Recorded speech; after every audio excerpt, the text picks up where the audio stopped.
Hello friends, आप सभी का स्वागत है मेरे यूट्यूब चैनल हिंदी विद्या शिक्षा पर। भाषा रटने से नहीं, समझने से आती है। आज हम अपनी सीरीज क्लास 7 की चैप्टर नंबर 9 पढ़ेंगे, चिड़िया की बच्ची।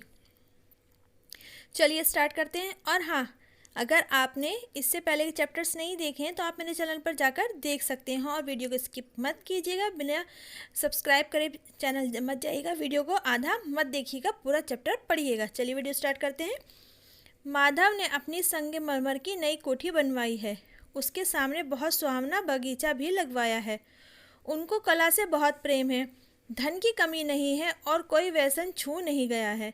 मतलब एक जो माधव नाम के एक सेठ जी हैं, उन्होंने क्या है, अपनी एक नई कोठी बनवाई है जिसमें संगमरमर का पत्थर लगा हुआ है और उसके सामने एक बहुत ही खूबसूरत बगीचा उन्होंने बनवाया है।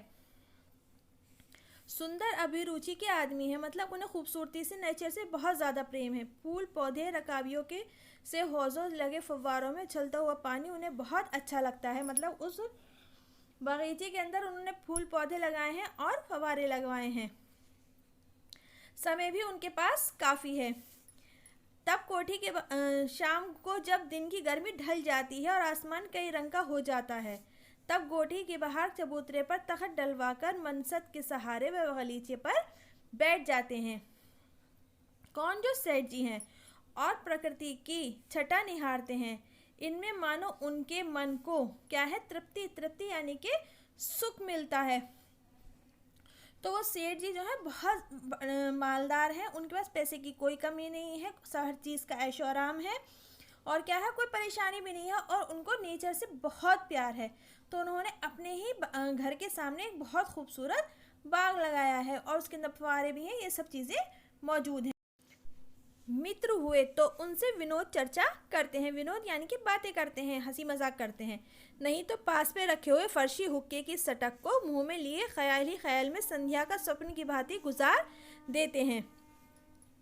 आज कुछ कुछ बादल थे, घटा गहरी नहीं थी, धूप का प्रकाश उनसे छन छन कर आ रहा था। माधव दास मनसत के सहारे बैठे थे। उन्हें जिंदगी में क्या स्वाद नहीं मिला, पर जी भरकर भी कुछ खाली सा है। मतलब उनके पास सब कुछ था, मतलब क्या है, किसी चीज़ की कोई कमी नहीं थी, मगर फिर भी क्या है, एक खालीपन सा उनके जीवन के अंदर था। एक दिन क्या हुआ, जिस दिन वो बैठे हुए थे तो संध्या के समय यानी कि शाम के टाइम देखते देखते सामने की गुलाब की डाली पर एक चिड़िया आन बैठी। चिड़िया बहुत सुंदर थी, उसकी गर्दन लाल थी और गुलाबी होते होते किनारों पर जरा जरा नीली पड़ गई।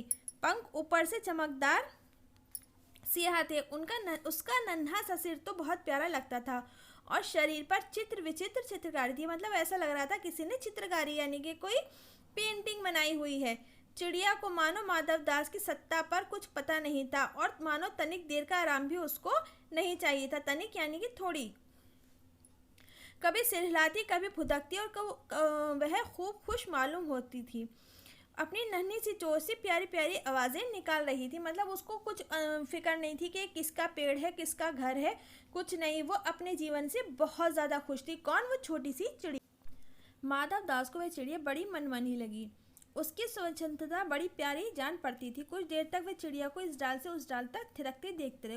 वह इस समय वह अपना बहुत कुछ भूल गए। उन्होंने उस चिड़िया से कहा, तुम भी बड़ी अच्छी आई हो।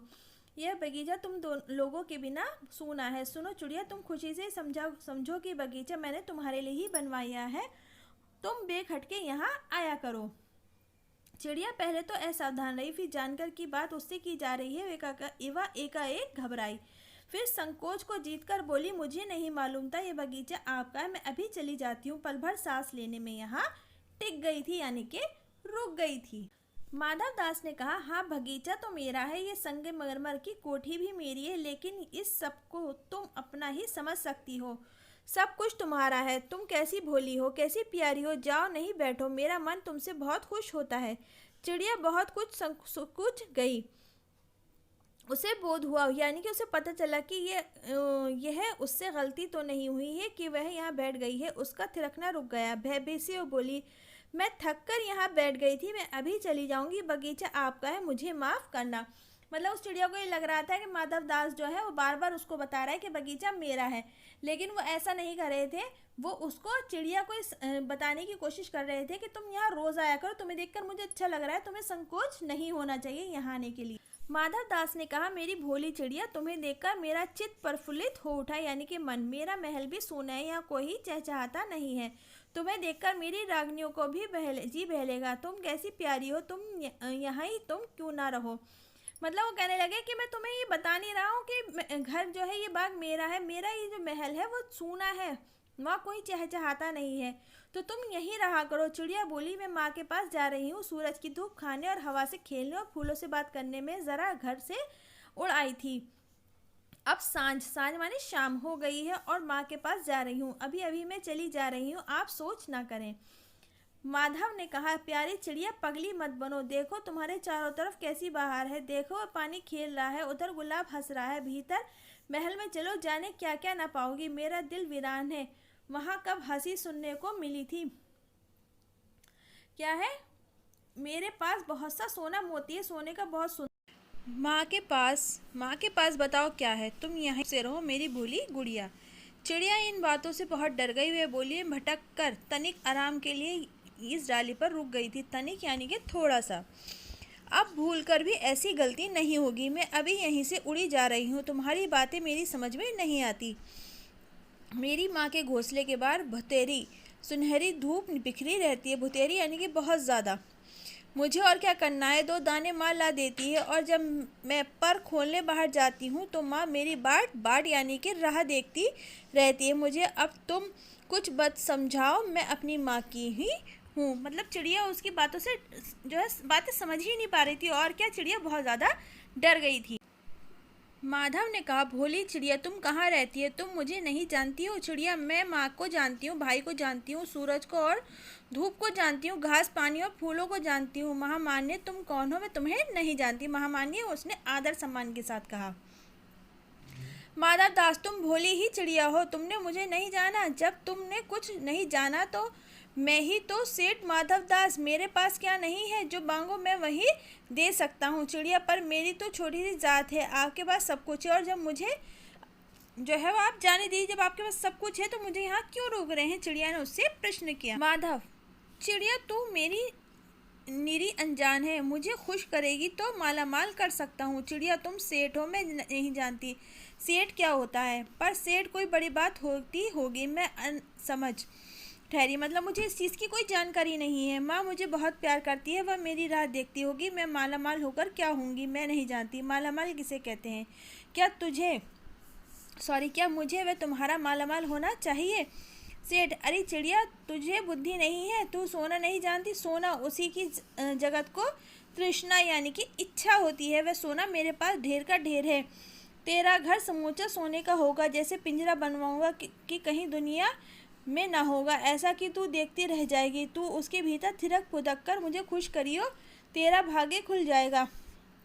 तेरे पीने की पानी की कटोरी जो है सोने की होगी। मतलब वो उसको चिड़िया को लालच दे रहे थे, मगर वो कहाँ सुनने वाली थी। चिड़िया, वह सोना क्या चीज़ होता है सेठ, तू क्या जानेगी, तू चिड़िया तो है। सोने का मूल्य सीखने के लिए तुझे बहुत सीखना है। बस ये जान ले कि सेठ माधवदास तुझे बात कर रहा है, जिससे मैं बात कर लेता हूँ उसकी किस्मत खुल जाती। तो अभी ज़रा हाल ही नहीं जानती, मेरी कोठियों पर कोठियाँ हैं, बगीचों पर बगीचे हैं। मतलब वो अपनी सब जितनी उनके पास धन दौलत थी वो सब उसको चिड़िया को बता रहे थे, मगर उसकी कुछ समझ में कुछ आ ही नहीं रहा था। दास दासियों की संख्या नहीं है, पर तुझसे मेरा चित्त प्रसन्न हुआ। चित्त यानी कि मन, दिल खुश हुआ है। ऐसा वरदान कब किसी को मिलता है। री चिड़िया, तो इस बात को समझ क्यों नहीं रही।